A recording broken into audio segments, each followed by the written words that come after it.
Hello friends, welcome to my YouTube channel Stephen Academy में आपका स्वागत है। और दोस्तों, आज का मैं वीडियो लेकर आया हूं बीएससी एग्रीकल्चर फिफ्थ सेमेस्टर वालों के लिए, जो उनका इलेक्टिव एग्ज़ाम होने वाला है उसके लिए। तो इलेक्टिव एग्ज़ाम सभी लोगों का अलग अलग होने वाला है। जैसा कि मैंने आप लोगों को बताया था कि मैं आप लोगों को कोशिश करूँगा ज़रूर वीडियो लगाने की। तो मैं वीडियो ये लेकर आया हूँ लैंडस्केपिंग वालों के लिए। तो इसमें मैं आप लोगों को कुछ इंपॉर्टेंट क्वेश्चन बताने वाला हूँ। तो प्लीज़ वीडियो को लाइक करिए, चैनल को सब्सक्राइब नहीं किया चैनल को सब्सक्राइब भी करिए, और कमेंट सेक्शन में ज़रूर बताइए वीडियो आप लोगों को कैसा लगा। तो चलिए इस वीडियो में बिना किसी देरी के हम बात कर लेते हैं लैंडस्केपिंग के बारे में। लैंडस्केपिंग क्या है, सबसे पहले बात करेंगे लैंडस्केपिंग क्या है। ठीक है, इसमें बात करेंगे कि जब भूमि के किसी भाग का सुंदरीकरण करते हैं और प्राकृतिक रूप से आकृति तथा वनस्पति आदि से सजावट करके उस स्थान को मनोरम बनाया जाता है, तो उसे लैंडस्केप कहा जाता है। ठीक है, क्या होता है, जब किसी आकृति अथवा स्थान को किसी स्थान पर, मतलब जो वनस्पति आकृति तथा सजावट आदि करके उस स्थान को मनोरम, मतलब जहाँ पर अच्छा लगता है तो मनोरम बनाया जाता है, तो उसे लैंडस्केप कहते हैं। इसके बाद बात करते हैं कि इस स्थान पर पर्वत, पहाड़ियाँ, प्राकृतिक जल स्रोत जैसे नदियाँ, झीलें, तालाब, विभिन्न रूपों में भवन तथा संरचनाएं शामिल हो सकती हैं। ठीक है, इसके बाद हम बात करेंगे इंपॉर्टेंस क्या होता है इसका, इसके बारे में देख लेते हैं। तो प्राकृतिक वनस्पतियों का मानव जीवन में अमूल्य योगदान होता है। इसके महत्व को निम्न प्रकार से समझा जा सकता है। नंबर एक, सजावट के रूप में इसका इंपॉर्टेंस क्या होता है, सजावट के रूप में इसका प्रयोग होता है। तो घरों तथा विद्यालयों में शोभाकारी वृक्षों व वनस्पतियों तथा हरी भरी लताओं व सुंदर रंग बिरंगे वृक्षों को उगाकर भी सजावट के रूप में इसका महत्व होता है। इसके बाद नंबर सेकंड पर होता है मनोरंजन के लिए। मनोरंजन के लिए किस प्रकार होता है, जैसे कि सार्वजनिक पार्क और घरेलू उद्यान, जहाँ पर बच्चों का खेलना कूदना हो सके, जिससे आसपास के सभी लोग जो रहते हैं वो टहल वहल सकें, तो उनका स्वास्थ्य भाई सही रह सके। तो ये क्या होता है कि नंबर दो पर आता है मनोरंजन के लिए इसका प्रयोग कर सकते हैं। इसके बाद आता है धार्मिक महत्व। धार्मिक महत्व में क्या उपयोग होता है कि कई वृक्ष एवं पुष्प ऐसे भी होते हैं जिनका हमें प्रयोग हम पूजा पाठ के समय करते हैं, जैसे कि आम के पत्ते और केले के पत्ते, दूब घास आदि के रूप में इनका प्रयोग किया जाता है। ठीक है, इसके बाद हम बात करते हैं आर्थिक महत्व। इनसे आर्थिक महत्व क्या होता है कि कई कई पुष्पों व बेलों आदि को माला के रूप में बेचकर आर्थिक लाभ भी इससे कमा सकते हैं। इसके बाद क्या होता है दवाओं के रूप में। दवाओं के रूप में क्या होता है कि कई वनस्पतियों का प्रयोग दैनिक जीवन के दवाओं तथा जड़ी बूटियों के रूप में करते हैं, जैसे तुलसी, सर्पगंधा और इसबगोल आदि के रूप में इसमें इसका प्रयोग दवाओं के रूप में भी किया जाता है। ठीक है, इसके बाद हम लोग बात करते हैं गार्डन की। गार्डन क्या होता है, तो गार्डन के बारे में देख लेते हैं। गार्डन क्या होता है, तो गार्डन क्या होता है कि गार्डन भूभाग पर विकसित किया गया वह क्षेत्र होता है जिसमें अलंकृत पौधों के साथ साथ अन्य पौधे जैसे फल वाले, औषधि वाले तथा सुगंधित इत्यादि पौधों को भी रोपित किया जा सकता है, तो उसे गार्डन कहते हैं। नंबर एक में गार्डन में पॉइंट दिया गया है कि गार्डन के अंदर लॉन का होना आवश्यक होता है, क्योंकि लॉन को गार्डन का दिल भी कहा जाता है। ठीक है, नंबर सेकंड पॉइंट दिया गया है कि गार्डन बनाने का मुख्य उद्देश्य जो होता है वो मनोरंजन करना ही होता है, क्योंकि गार्डन में देखा होगा आप लोगों ने, बच्चे बैठते हैं, खेलते हैं, कूदते हैं, तो ये सब कार्य गार्डन में किए जाते हैं। इसके बाद हम बात करेंगे हिस्ट्री ऑफ गार्डन। हिस्ट्री क्या है गार्डन की, जैसे कई प्रकार, पहले पॉइंट देख लेते हैं कि लॉर्ड बुद्ध, जो भगवान बुद्ध थे, उनका जन्म अशोक के वृक्ष के नीचे, जैसे कि सराका इंडिका के नीचे हुआ था। नंबर सेकंड, भगवान बुद्ध को ज्ञान की प्राप्ति हुई थी तो पीपल वृक्ष के नीचे हुई थी, जहां उन्होंने शिक्षा दीक्षा बरगद के वृक्ष में ली थी।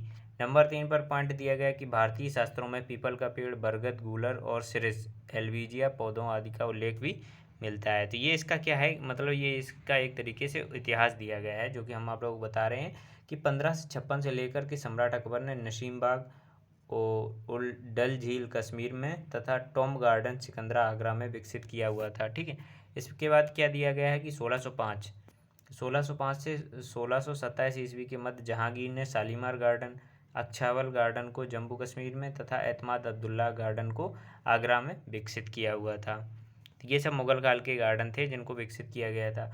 अब यहाँ पर बात करते हैं 1627 से 1658 तक शाहजहाँ ने क्या किया हुआ था, रेड फोर्ट गार्डन को दिल्ली में तथा ताज गार्डन आगरा में विकसित किया था। इसके अतिरिक्त चश्मे ईसाई गार्डन कश्मीर में तथा शालीमार गार्डन लाहौर पाकिस्तान में शाहजहाँ द्वारा विकसित किया गया था। ठीक है, इसके बाद हम बात करते हैं कि यहाँ पर जो कुछ गार्डन दिए गए हैं, जैसे कि सन 1847 से 1856 के मध्य कबाब वाजिद अली शाह ने सिकंदरबाग गार्डन को लखनऊ में बनवाया हुआ था। इसके बाद कुछ गार्डन यहाँ पर जो फेमस गार्डन है उनके बारे में देख लेते हैं। वृंदावन गार्डन जो है वो बना है मैसूर में। रॉक गार्डन कहाँ है, चंडीगढ़ में। कैक्टस गार्डन चंडीगढ़ में। रोज गार्डन ये बिजनौर और राष्ट्रपति गार्डन जो है ये दिल्ली में है। ठीक है, अब बात करते हैं गार्डन के प्रकार की। गार्डन कितने प्रकार के होते हैं? तो गार्डन जो होते हैं वो हमारे 3 प्रकार के होते हैं। नंबर 1 फॉर्मल गार्डन, औपचारिक उद्यान। नंबर 2 इनफॉर्मल गार्डन, अनौपचारिक उद्यान। नंबर 3 फ्री स्टाइल गार्डन, स्वतंत्र शैली वाले उद्यान। तो 3 प्रकार के गार्डन होते हैं, ठीक है। अब बात करते हैं कि main features of formal garden. जो फॉर्मल गार्डन होते हैं इनकी प्रमुख विशेषताएं जो होती हैं वो क्या क्या होनी चाहिए, मतलब तब उसे फॉर्मल गार्डन हम लोग कहेंगे। तो नंबर 1 क्या है? ज्योमेट्रिकल स्टाइल, मतलब ये ज्योमित्याकार होना चाहिए। बाउंड्री वॉल होनी चाहिए, मतलब उसमें 4 दीवारी। पाथ्स मतलब रास्ते होने चाहिए। रनिंग वाटर, बहता हुआ जल की व्यवस्था होनी चाहिए। फाउंटेन्स, फव्वारे होनी चाहिए। और बारादरी होनी चाहिए उसमें। फ्लावर बेड्स होने चाहिए, मतलब फूलों की जो कलियाँ होती हैं वो होनी चाहिए। टिनी लैंप्स, मतलब जो छोटे छोटे लैंप्स लगाए जाते हैं बगीचों में, गार्डन्स में आप लोगों ने देखे होंगे, तो वो भी होनी चाहिए। हैज होनी चाहिए। हैज क्या होती है? जो 3 फीट से अधिक की ऊंचाई वाली जो घास होती है उसे हैज कहते हैं। और एज क्या होती है? ये 3 फीट से कम होती है। तो हैज और एज दोनों होनी चाहिए। लॉन होना चाहिए। सीट होनी चाहिए बैठने के लिए। स्टैचू जो वगैरह जो आप लोगों ने देखे होंगे पत्थरों आदि के स्टैचू बनाए जाते हैं वो होने चाहिए। आर्च मतलब परगोला भी उसमें बना होना चाहिए। तो ये सारी जो विशेषताएं इसमें बताएंगे ये सारी हमें किसमें? फॉर्मल गार्डन में अवश्य होनी चाहिए। इसके बाद हम बात करते हैं फॉर्मल गार्डन तथा इनफॉर्मल गार्डन में जो अंतर होते हैं वो क्या होते हैं। नंबर 1 फॉर्मल गार्डन को देख लेते हैं। तो इसमें फॉर्मल गार्डन में क्या होता है? इसमें भूभाग समतल होता है। नंबर 2 में कि इनका आकार जो होता है वो ज्योमिताकार होता है। नंबर 3 में इसमें पौधे पंक्तिबद्ध लगे होते हैं। नंबर 4 में पौधे रास्ते सीधे तथा समान चौड़ाई के होते हैं। नंबर 5 में इसमें उदाहरण में दिया गया मुगल गार्डन तथा इटालियन गार्डन जो आते हैं ये हमारे फॉर्मल गार्डन में आते हैं। इसके बाद हम बात करते हैं इनफॉर्मल गार्डन। इनफॉर्मल गार्डन कौन कौन से किस प्रकार की विशेषताएं इसमें होनी चाहिए? नंबर 1 पर बात करेंगे, इस प्रकार के उद्यान को ऊंचे नीचे सतह पर भी बनाया जा सकता है, ठीक है।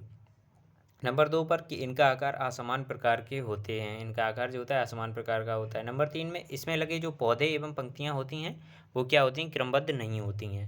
नंबर 4 में बात करेंगे, ऐसे उद्यान को रास्ते असमान व टेढ़े मेढ़े होते हैं। नंबर 4 में उदाहरण जैसे कि जापानी गार्डन जो होता है वो इनफॉर्मल गार्डन की श्रेणी में आता है। इसके बाद हम बात करेंगे जो जापानी गार्डन होते हैं। जापानी गार्डन क्या होता है इसे भी देख लेते हैं। तो जापानी उद्यान, दोस्तों अगर आप लोगों को वीडियो अच्छा लग रहा है तो प्लीज़ इसे लाइक कर दीजिए और कमेंट सेक्शन में ज़रूर बताइए वीडियो आप लोगों को कैसा लगा। मेरी थोड़ी तबीयत ख़राब हो जाने की वजह से मैंने आप लोगों को वीडियो सही टाइम पर प्रोवाइड नहीं करा पाया, थोड़ा लेट हो गया आप लोगों के लिए, बट आप लोग मैनेज कर लीजिए इसे। तो चलिए इसमें बात कर लेते हैं जापानी गार्डन की। जापानी गार्डन क्या होता है? जापानी उद्यान का मुख्य उद्देश्य प्राकृतिक वातावरण को दर्शाना होता है। इसमें दृश्यों जैसे झरना, पर्वत तथा पहाड़ियों को दर्शाया जाता है। इसके बाद बात करते हैं जापानी उद्यान के जो प्रकार होते हैं वो कितने प्रकार के होते हैं। तो ये 5 प्रकार के होते हैं। नंबर 1 हिल गार्डन मतलब पहाड़ी उद्यान। नंबर 2 फ्लैट गार्डन मतलब मैदानी उद्यान। नंबर 3 टी गार्डन मतलब जो चाय वाले बागान होते हैं वो किस में आते हैं? जापानी गार्डन की श्रेणी में आते हैं। नंबर 4 में आता है रेत उद्यान मतलब सैंड गार्डन। नंबर 5 पर आता है पैसेज गार्डन मतलब गलियारा उद्यान, ठीक है। इसके बाद एक मेन चीज़ और आती है कि लॉन। लॉन क्या होता है? लॉन से क्या तात्पर्य होता है? तो लॉन देखते हैं। तो लॉन से तात्पर्य किसी ऐसे मैदान या भूखंड से होता है जिस पर कोई हरी घास उगाई जाती है, जिसकी समय समय पर नियमित कटाई की जाती है तथा घास को अधिक बढ़ने नहीं दिया जाता है।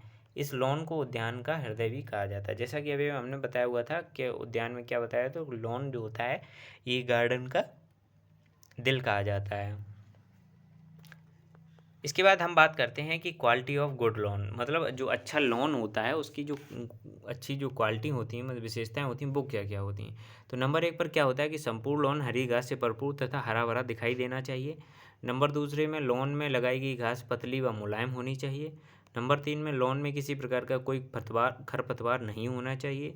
नंबर 4 में लॉन में किसी प्रकार के रोगों व कीटों का प्रकोप नहीं होना चाहिए। इसके बाद हम बात करते हैं कि selection of lawn grass. Lawn grass की जब चुनाव करते हैं तो उसमें कौन कौन सी विशेषताएं होनी चाहिए कि लॉन की जो घास होती है वो शीघ्र अंकुरित व तेज बढ़ने वाली होनी चाहिए। नंबर 2 में नियमित कटाई को सहन करने वाली होनी चाहिए। नंबर 3 में सूखे व बाढ़ आदि को सहन करने की उसमें क्षमता होनी चाहिए। नंबर 4 में फैल कर चलने वाली व वर्ष भर हरी भरी रहने वाली घास होनी चाहिए। तो दोस्तों ये मैंने आप लोगों को जो मेन इंपॉर्टेंट क्वेश्चन थे कुछ मैंने उनके बारे में आप लोगों को बता दिया है। वीडियो अगर आप लोगों को अच्छा लगा तो प्लीज़ इसे लाइक करिए और चैनल पर नए हो सब्सक्राइब जरूर करना, और चैनल पर आप लोगों को कमेंट करके ये भी बताइए कि वीडियो आप लोगों को कैसा लगा। चलिए मिलते हैं नेक्स्ट वीडियो में नेक्स्ट टॉपिक के साथ, तब तक के लिए धन्यवाद।